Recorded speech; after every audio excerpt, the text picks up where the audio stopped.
जी अस्सलाम वालेकुम। उम्मीद है आप सब खैरियत से होंगे। ये मेरा दूसरा वीलॉग है जी। और पहले वीलॉग में मैंने कुछ चीज़ें डिस्कस की थी कि आजकल के जो पाकिस्तान के हालात हैं उसमें जो चौधरी निज़ामुद्दीन है उसको क्या करना चाहिए, इसके अलावा जो यंग ऑफिसर्स हैं उनको क्या करना चाहिए और पाकिस्तानी अवाम को क्या करना चाहिए। इस वीडियो में जो मैं डिस्कस करने जा रहा हूँ पिछले वीलॉग से लिंक करते हुए, एक तो ये है कि जी बांग्लादेश में क्या हुआ उस पर डिस्कस करेंगे, उसके बाद पाकिस्तान में क्या होगा उस पर डिस्कस करेंगे, और तीसरी चीज़ है इमरान खान की माफ़ी, जिसका जी बड़ा चर्चा हुआ है, उसके ऊपर भी ज़रा आपको हकीकत बताते हैं। सबसे पहले तो जी पहला जो मेरा वीलॉग था उसमें यंग ऑफिसर से एड्रेस करते हुए मैंने एक बात की थी कि वो लोग थोड़ी सी अकल करें, शरीयत और आइन के मुताबिक जो ऑर्डर्स हैं उनको लें, जो बाकी ऑर्डर्स हैं उनको ना लें। पाकिस्तान का कानून भी यही कहता है तमाम सरकारी अफसरान को कि जो शरीयत और कानून के मुनाफी ऑर्डर है वो ना लें। लेकिन ज़ाहिर है ज़मीर मार चुके हुए हैं, ये लोग बिक चुके हुए हैं इनको सस्ती ग्रॉसरी मिल जाए, सस्ता दूध सस्ता चिकन मिल जाए, को प्लॉट मिल जाए तो ये लोग बस ख़त्म हो जाते हैं। एनी हाउ, तो हम लोगों ने बांग्लादेश में क्या हुआ उसको डिस्कस करेंगे। बांग्लादेश में आप ये देखें कि बेसिकली ह्यूमन नेचर को अगर आप थोड़ा सा स्टडी करें तो उसमें जब इंसानी ज़रूरियात और उसके जो डेफिशिएंसीज़ हैं, जो उसकी आप कह लें कि एहसासात हैं, वो बिल्कुल इस नहज पे आ जाएं कि उसके पास और कोई ऑप्शन ही ना बचे, तो फिर वो तशद्दुद पे उतर आता है। ये एक सूरत होती है तशद्दुद पे उतरना एक सूरत होती है, आपने देखा होगा लोग खुदकुशियाँ कर लेते हैं। एक सूरत होती है कि बहुत थोड़े माइंड ऐसे होते हैं कि वो उसके अंदर से भी कोई अपॉर्चुनिटी निकाल लेते हैं। तो बांग्लादेश में जितनी नाइंसाफ़ी और जितना जुल्म हो चुका था, अब वहाँ के जो लोग हैं उनकी बस हो गई थी। जब उनकी बस हो गई तो किसी कभी ना कभी तो होनी थी। तो आप ये देखें, ह्यूमन नेचर ऐसी चीज़ है कि उसने इस चीज़ का भी लिहाज नहीं किया कि जो सदर है उनकी वो शेख मुजीब की बेटी है, यानी उन्होंने अपने मोहसिन, अपने फाउंडर, उसकी औलाद का, उसके ख़ानदान का लिहाज नहीं किया। ह्यूमन नेचर है ये। जब आप नेचर को पुकारते हैं ना, नेचर से जब आप पंगा लेते हैं तो ये फैक्ट है। हिस्ट्री उठा के देख लें, जहाँ मर्जी देख लें, नेचर से पंगा लेंगे तो हमेशा हारेंगे। यही हुआ बांग्लादेश में।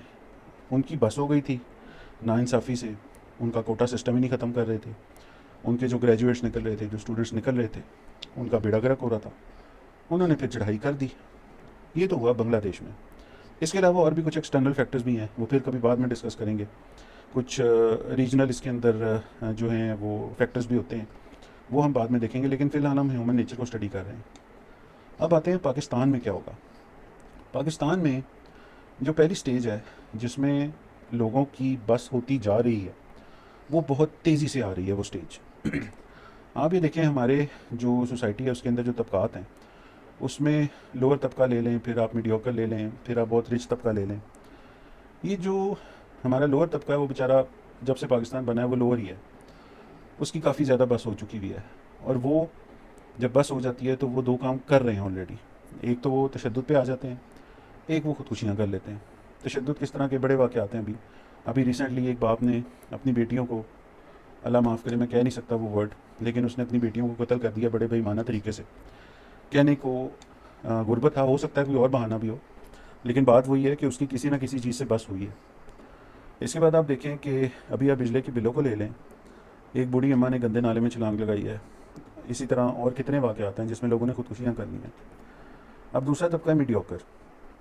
अब आप ये देखें कि लोअर तबका प्लस मीडियोकर तबका, इन दोनों का जो गैप है वो बहुत कम होता जा रहा है। लोअर तबके के पास तो पहले बेचारों के पास खाने को रोटी ही नहीं, उनको लाले पड़े होते हैं। जो मीडियोकर तबका है ना, उसको भी अब किचन चलाने में मसला आ गया है।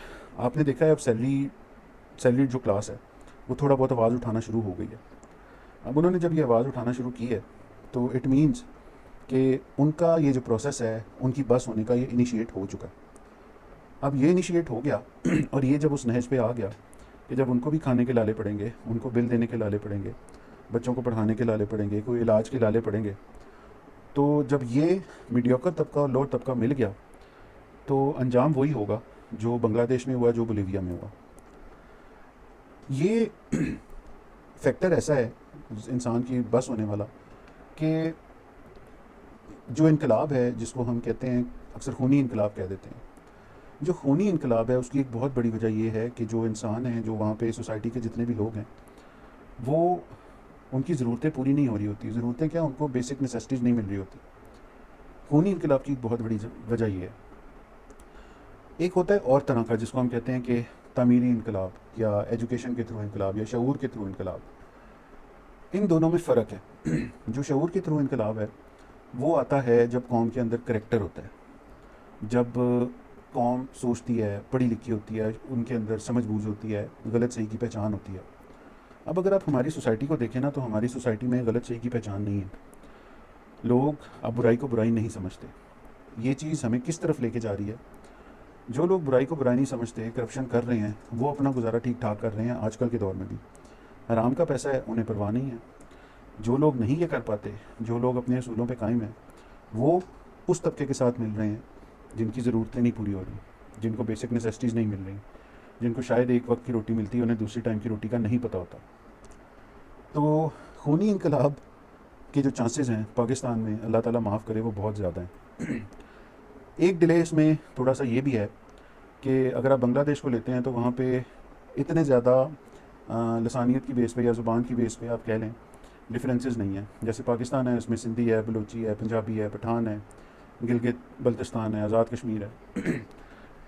इन सब लोगों को अभी फ़िलहाल इनमें एक चीज़ कॉमन हो रही है, और वो है उनकी ज़रूरतें पूरी ना होना और गुर्बत की लकीर के नीचे जाना।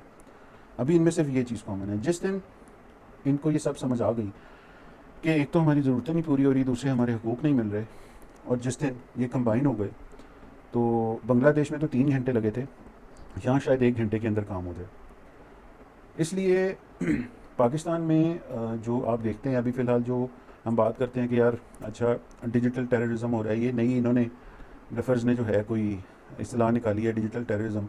डिक्शनरी के अंदर कोई ऐसी चीज़ नहीं है। अच्छा, इनके ख़िलाफ़ बोल लो, इनसे आप डिसएग्री कर लो किसी बात पे, तो ये कहते हैं जी तुम गद्दार हो, तुम ये हो, तुम वो। एनी हाउ, इन डफर्स की क्या बात करनी, सबको पता ही है क्या हो रहा है। तो पाकिस्तान जो है वो फ़िलहाल इस स्टेज के ऊपर है कि आपका निचला तबका, मीडियोकर तबका, इसके अंदर गैप कम हो रहा है। जो बहुत रिच तबका है ना, उसको ना कभी पहले फ़र्क पड़ा था, ना अब फ़र्क पड़ेगा। बहुत कम ऐसे लोग हैं कैटेगरी ए के अंदर या रिच तबके के अंदर जो पाकिस्तान का सोचते भी होंगे। अगर उनकी यहाँ आँख खुली भी है, उन्होंने बहुत जल्द, मतलब 8-10 साल पाकिस्तान में गुजारेंगे, फिर वो बाहर चले जाएंगे। मेजॉरिटी के पास बाहर की नेशनैलिटी हैं, वो चले जाएंगे, उन्हें फ़र्क नहीं पड़ता। जो मीडियोकर तबका और जो लोअर तबका है, जो आपका मेजॉरिटी है पाकिस्तान की, इन बेवकूफ़ों को ये नहीं समझ आ रही कि ये उन दोनों में जो गैप है वो इतना कम कर चुके हैं कि जिस दिन इन दोनों ने हाथ मिला लिया, उस दिन उसको तो हेलीकॉप्टर ले गया था ना हसीना वाजिद को, इधर हेलीकॉप्टर लैंड करने की जगह नहीं मिलनी इनको। खैर, कोई भी ऐसा नहीं चाहता कि पाकिस्तान में खून बहे, तो लेकिन मसला ये है कि ये जो डफर्स हैं, ये कोई ऐसे इतने को ज़्यादा कुंद जहन है, इतने ज़्यादा कुंद जहन है कि मुझे नहीं पता कि इनके माँ बाप ने कौन सा गधा खोता खा के इनको जमा था। एनी हाउ, तीसरी और आखिरी बात, इमरान खान की माफ़ी। अच्छा जी, इमरान खान की माफ़ी के पीछे ऐसे पड़े हुए हैं जैसे सब बातें छोड़ दो। अगर अगर 100 में से 0.01% चांस इमरान खान ने माफ़ी मांग भी लिया, तो फिर इसमें इतना ववेला मचाने की बात क्या है? पहली तो ये बात ही है, अव्वल तो उसने मांगी नहीं। अच्छा जी, इमरान खान ने माफ़ी क्यों नहीं मांगी? लॉजिक क्या कहती है? इंसानी अकल क्या कहती है? इमरान खान को इन्होंने पहले 9 मई को गिरफ़्तार किया, उस पर फॉल्स फ्लैग किया। जब 9 मई को उसको गिरफ़्तार कर लिया, उसको जिस तरह पकड़ के लेके गए, एक इमरान खान जैसे स्टेचर का बंदा, जो कि यूके की यूनिवर्सिटियों के चांसलर के इलेक्शन लड़ रहा है और फेवरेट है, जेल में बैठ के उस स्टेचर का बंदा उसको कॉलर से पकड़ के लेके गए। अगर उसने माफ़ी मांगनी होती कि यार तुम लोग मेरे साथ क्या कर रहे हो, चलो मैं माफ़ी मांगता हूँ, सॉरी, उसने तब नहीं मांगी। उसके बाद तुमने उसको घसीटा, तुमने उसको अटक जेल में डाल दिया। अटक जेल में तुमने उसको गंदे वॉशरूम के साथ लिटाया, उसके बालों में कीड़े, उसके मुंह पे कीड़े, उसके जिस्म पे कीड़े, गंदा उसको खाना खिलाया। उस जैसे स्टेचर का बंदा अगेन, जो कि सिर्फ 1 घंटे की क्रिकेट की कमेंट्री कर ले तो उसको करोड़ों मिल जाएं और कुछ उसे करने की ज़रूरत ना हो, जो कि ऐसे आधे मुंह से कहता है तो दुनिया पाकिस्तान में फ्लड के लिए डोनेशन दे देती है, उसने तब माफ़ी नहीं मांगी। ठीक, उसके बाद तुम लोगों ने उसकी बेगम के ऊपर जिस तरह का केस डाला है ना, बाकी तो हिसाब किताब लाजमी अल्लाह ताला लेगा, लेकिन जो तुमने जो इद्दत वाला केस डाला है ना, जो तुमने अल्लाह ताला की बाउंड्रियों को तोड़ा है, तुम्हारे साथ वो होगा, वो अंजाम होगा। हम यहाँ देखेंगे या हम क़यामत वाले दिन तो ज़रूर देखेंगे। मतलब तुम इमेजिन नहीं कर सकते हो कि तुम्हारे साथ क्या होगी। तुम लोगों ने उस पर वो केस डाला उसने वो भी लड़ा, उसने तब भी माफ़ी नहीं मांगी। तो साले हो, अभी जो तुम्हारी बातचीत चल रही है, जो तुम उसके मिन्नतें कर रहे हो, राना सनाउल्लाह आके कह रहा है गुजारिश है इमरान खान से एक मुज़ाकरात कर ले। ये वो राना सनाउल्लाह जो कत्ल की धमकियाँ देते था मैं इसको मच जेल में डालूंगा, मैं इसको ये करूँगा, मैं उसको वो करूँगा। तो भाई उसने माफ़ी नहीं मांगी तुमसे, तुम लोग उसके पाँव पड़े हुए हो। जो हकीकत है इस टाइम कि खान साहब थोड़ी मेहरबानी, कोई गल मान लो। असल में चौधरी निज़ामुद्दीन एंड कंपनी जो है इसको चाहिए जनाब फेस सेविंग, क्योंकि इतने साल हो गए हैं मुंह बटोर के आकड़ के चलते रहे हैं। तो इनको असल में समझ नहीं आ रही है कि इस अकड़े हुए मुंह पे जो खान साहब ने चपेड़ मारी है ना, वो चपेड़ तुमसे बर्दाश्त नहीं हो रही। अल्लाह ताला खैर है, अल्लाह ताला खैर करेगा खान साहब की भी, और अल्लाह ताला खैर करेगा पाकिस्तान की आवाम की भी। तुम लोगों को अकल नहीं आनी। वो कहते हैं ना कि अल्लाह ताला ने जब किसी का नुकसान करना होता है या बंदा बाज नहीं आ रहा होता उस चीज़ से, तो अल्लाह ताला नीचे आके चपेड़ नहीं मारता, अल्लाह ताला मत मार देता है। तुम लोगों की मत मारी जा चुकी है। तो खान साहब की जहाँ तक माफ़ी का ताल्लुक है ना, मैं इस टाइम अपने हाथ से एक इशारा बनाया हुआ है, वो मैं यहाँ पे दिखा नहीं सकता।